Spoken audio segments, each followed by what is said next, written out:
नमस्कार साथियों, मैं पीताम्बर आप सभी का स्वागत करता हूं हमारे चैनल प्रियम धार्मिक वीडियो में। दोस्तों, आज की वीडियो बहुत ही रोचक होने वाली है। आज हम बात करने वाले हैं पितृपक्ष की। पितृपक्ष यानी श्राद्ध कब से लग रहे हैं। तो दोस्तों, आप सभी लोगों से अनुरोध है कि वीडियो को अंत तक जरूर देखें। वीडियो को अपने दोस्तों व रिश्तेदारों के साथ अवश्य शेयर करें। चैनल को सब्सक्राइब जरूर कर लें और कमेंट बॉक्स में अपने सुझाव देना ना भूलें।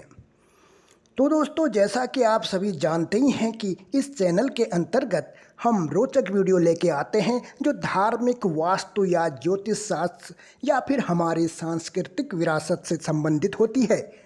तो इसी कड़ी को आगे बढ़ाते हुए दोस्तों, आज बात करते हैं पितृपक्ष की। दोस्तों, हमारे हिंदू धर्म में श्राद्ध का विशेष महत्व है। ऐसी मान्यता है कि अगर पूर्वजों का तर्पण या श्राद्ध नहीं किया जाता है तो उनकी आत्मा को शांति नहीं मिलती है और इससे जीवन में पितृदोष लगता है, जिससे कई परेशानियों का सामना करना पड़ता है। इस साल पितृपक्ष की शुरुआत 29 सितंबर 2023 दिन शुक्रवार से शुरू होकर 14 अक्टूबर 2023 यानी आश्विन अमावस्या तक रहेगी। इन 16 दिनों में पितरों को याद कर उनका श्राद्ध किया जाता है। ऐसा कहा जाता है कि इन 16 दिनों में पितरों की आत्मा धरती पर आती है और इस दौरान उनके परिवार द्वारा जब श्राद्ध किए जाते हैं तो वह तृप्त होकर वापस लौटते हैं।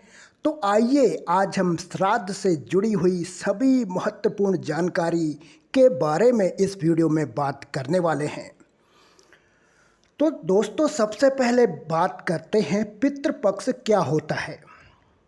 दोस्तों, पितृपक्ष पितरों को समर्पित होता है। इस दौरान पितरों की आत्मा की शांति के लिए श्राद्ध किया जाता है। ऐसा माना जाता है कि पितृपक्ष में पितरों को तर्पण देने और श्राद्ध कर्म करने से उनको मोक्ष प्राप्त होता है। पितृपक्ष केवल पितरों की मुक्ति के लिए ही नहीं बल्कि उनके प्रति अपना सम्मान प्रकट करने के लिए भी किया जाता है। इस माह में पितरों को जल देना बेहद शुभ माना जाता है। सनातन धर्म के अनुसार जो अपना शरीर त्याग कर इस दुनिया से चले गए हैं, उनके परिवार वाले उनकी आत्मा की तृप्ति के लिए सच्ची श्रद्धा के साथ तर्पण करते हैं, जिसे श्राद्ध कहा जाता है। ऐसा माना जाता है कि मृत्यु के देवता यमराज श्राद्ध पक्ष में जीव को मुक्त कर देते हैं ताकि वह अपने परिवार वालों के यहाँ जाकर तर्पण ग्रहण करे। ऐसे में पितृपक्ष में मृतलोक से पितर पृथ्वी पर आते हैं और प्रसन्न होने पर अपने परिवार के लोगों को आशीर्वाद देकर जाते हैं।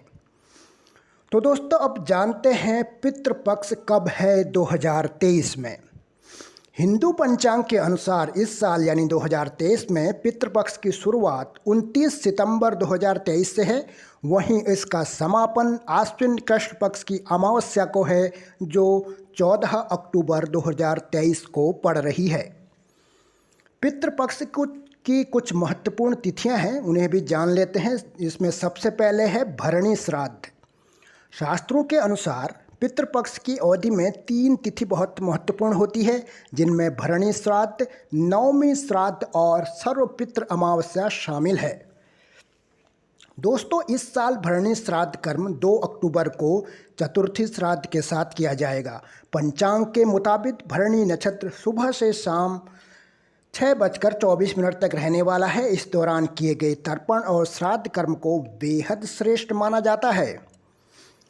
दूसरा, नवमी श्राद्ध। इस श्राद्ध को मातृ श्राद्ध के नाम से भी जानते हैं। इस साल नवमी श्राद्ध 7 अक्टूबर को पड़ रहा है। इस दिन परिवार में मातृ पितर यानी माँ, दादी, नानी को समर्पित पिंडदान व श्राद्ध कर्म किया जाता है। इस दिन जो श्राद्ध कर्म करता है उसे इसका विशेष लाभ मिलता है। तीसरा है सर्वपितृ श्राद्ध। सर्वपितृ श्राद्ध इस साल 14 अक्टूबर 2023 को पड़ रहा है।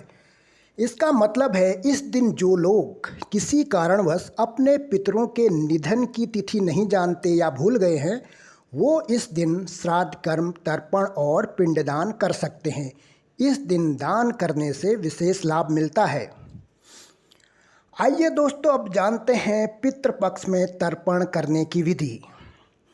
मान्यता के अनुसार पितृपक्ष के दौरान रोजाना पितरों के लिए तर्पण करना चाहिए। इसके लिए आपको कुछ अक्षत और जौ और काला तिल का उपयोग करना चाहिए। इसके बाद अंजलि से जल को 11 बार जमीन पर गिराएं। फिर तर्पण करने के बाद पितरों से प्रार्थना करनी चाहिए और अपनी गलतियों के लिए माफ़ी मांगनी चाहिए। तर्पण करने के बाद प्रार्थना करते वक्त आप इस मंत्र का जाप कर सकते हैं। दोस्तों, आइए जानते हैं वो प्रार्थना मंत्र कौन सा है। वो कुछ इस प्रकार है। पितृभ्य स्वाधियम स्वाधाय नमः, पितामहेम स्वाधियभ्य स्वाधाय नमः, प्रपितामहेभ्य स्वाधियम स्वाधाय नमः, सर्वपितृभ्यो श्रद्धा नमो नमः। दोस्तों, अब जानते हैं पितरों को जल देने का सही तरीका क्या है। जैसा कि हमने आपको पहले बताया कि पितृपक्ष के दौरान पितरों को जल देना बेहद शुभ होता है। इस दौरान पिंडों पर अंगूठे के माध्यम से जलांजलि दी जाती है। ऐसा कहा जाता है कि अगर पितरों को अंगूठे से जल दिया जाता है तो पितरों की आत्मा को शांति मिलती है। जल देते वक्त आपको पूर्वजों का ध्यान जरूर करना चाहिए और इस दौरान मन में यह ध्यान करना चाहिए कि वसुरूप में मेरे पितर जल ग्रहण करके तृप्त हों। इसी के साथ जब आप जल देते हैं तो आपको अपने गोत्र का नाम लेकर जल देना चाहिए। दोस्तों, आप जानते हैं किस समय पितरों को देना चाहिए जल। मान्यता के अनुसार पितृपक्ष में पूर्वजों को सुबह 11:30 से 12:30 के बीच जल देना चाहिए। जल देते समय लोटा हमेशा पीतल या फिर कांसे का ही इस्तेमाल करना चाहिए। वहीं जल देने से पहले अगर कभी पितरों का नाम उच्चारण करते वक्त आपसे गलती हुई हो तो आपको क्षमा मांगकर फिर जल अर्पित करना चाहिए। ध्यान रखें कि पितरों को दिया जाने वाला जल किसी साफ बर्तन में ही चढ़ाना चाहिए और फिर उस जल को तुलसी के पौधे या फिर मदार के पौधे में डाल देना चाहिए। आइए दोस्तों, अब जानते हैं पितृपक्ष में भोजन के 5 अंश का क्या महत्व है। जैसा कि हमने आपको बताया, पितृपक्ष में हमारे पितृ वैकुंठ धाम से पृथ्वी पर हमें आशीर्वाद देने के लिए आते हैं। वह धरती पर पशु पक्षियों के माध्यम से हमारे पास रहते हैं। इसलिए इस दौरान कुछ पशु पक्षियों को भी भोजन करवाया जाता है और उनके लिए भोजन के 5 अंश को निकाला जाता है। दरअसल पितृपक्ष में श्राद्ध के लिए जो भोजन बनाया जाता है उसे ब्राह्मण को खिलाने से पहले अलग से 5 भागों में निकाला जाता है, जिसका एक भाग गाय को, दूसरा भाग कुत्ते को, तीसरा भाग चींटी को, चौथा भाग देवताओं के लिए पत्ते या फिर दोने में निकाला जाता है और जो आखिरी भाग बचता है उसे कौवे के लिए भूमि पर रखा जाता है। इन भागों को देते वक्त प्रार्थना की जाती है कि ये पितृ आकर भोजन ग्रहण करें और आशीर्वाद प्रदान करें।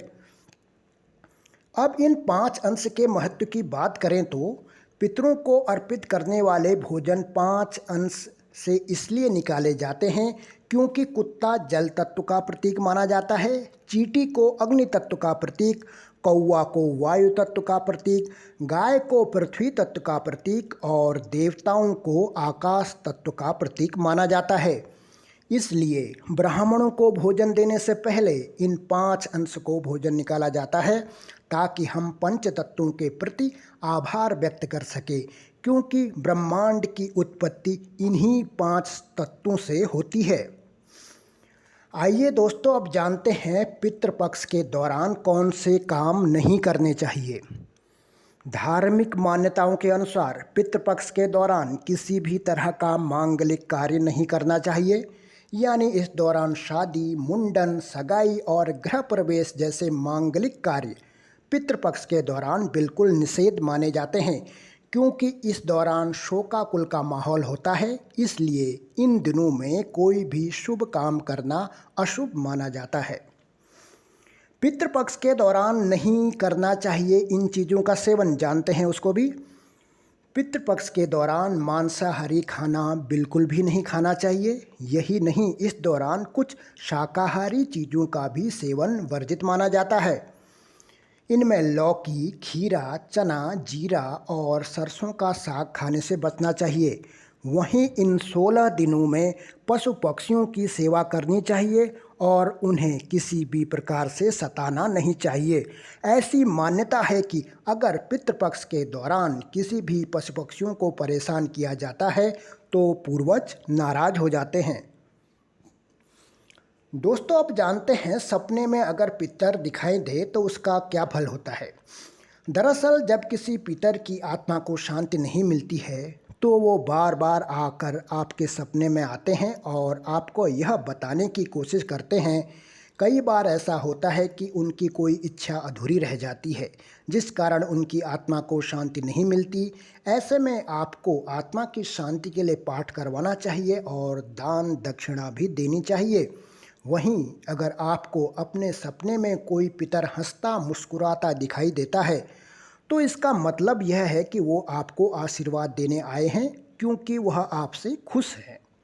वहीं अगर आपको सपने में पितर कुछ बोलते हुए दिख रहे हैं लेकिन आपको उनकी बात समझ में नहीं आ रही है तो इसका मतलब यह होता है कि आपको वो बताना चाह रहे हैं कि आप उनकी इच्छा और पसंद नापसंद का ध्यान नहीं रख रहे हैं। ऐसे में आपको अपने पितर की पसंद नापसंद के बारे में पता लगाकर उनकी पसंदीदा चीज़ें दान करनी चाहिए। आइए दोस्तों, अब जानते हैं पितृपक्ष कैलेंडर 2023 यानी कौन सा श्राद्ध कौन से दिन है। ध्यान पूर्वक सुनिएगा।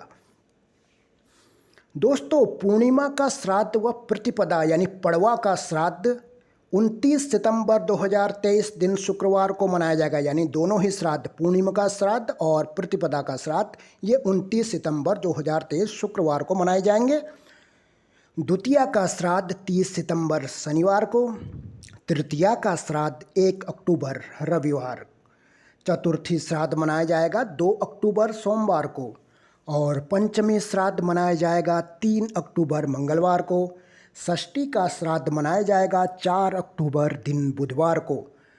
सप्तमी का श्राद्ध मनाया जाएगा 5 अक्टूबर दिन गुरुवार को, जबकि अष्टमी का श्राद्ध मनाया जाएगा 6 अक्टूबर दिन शुक्रवार को। नवमी का श्राद्ध मनाया जाएगा 7 अक्टूबर दिन शनिवार को। दशमी का श्राद्ध मनाया जाएगा 8 अक्टूबर दिन रविवार को और एकादशी का जो श्राद्ध मनाया जाएगा वो 9 अक्टूबर दिन सोमवार को। द्वादशी का श्राद्ध मनाया जाएगा 11 अक्टूबर दिन बुधवार को। ध्यान रहे, 10 अक्टूबर को कोई श्राद्ध नहीं मनाया जाएगा। एकादशी का श्राद्ध 9 अक्टूबर सोमवार को और द्वादशी का श्राद्ध 11 अक्टूबर बुधवार को। 10 अक्टूबर को कोई श्राद्ध नहीं है। और त्रयोदशी का श्राद्ध जो मनाया जाएगा वो 12 अक्टूबर दिन गुरुवार को। चतुर्दशी का श्राद्ध जो है वो 13 अक्टूबर दिन शुक्रवार को मनाया जाएगा। और अमावस्या का श्राद्ध यानी सर्वपितृ अमावस्या यानी पितृ विसर्जन या फिर कह लें अज्ञात तिथि का श्राद्ध, जो लोग अपने पूर्वजों की तिथि, उनके स्वर्गवास होने की तिथि भूल गए हैं, वो सभी 14 अक्टूबर दिन शनिवार अमावस्या को श्राद्ध मनाएंगे। तो दोस्तों, ये थी आज की वीडियो। इस वीडियो में हमने अपनी तरफ से पूरी कोशिश की है कि आपको सही जानकारी मिल सके। उसके बाद भी अगर कोई गलती हो तो उसके लिए हम क्षमा प्रार्थी हैं। दोस्तों, इसी तरह की वीडियो देखने के लिए हमारे चैनल को सब्सक्राइब जरूर कर लें। दोस्तों, कमेंट बॉक्स में अपने सुझाव देना न भूलें। दोस्तों, तो मिलते हैं अगली वीडियो में। तब तक के लिए अनुमति दीजिए अपने मित्र पीताम्बर को। नमस्कार।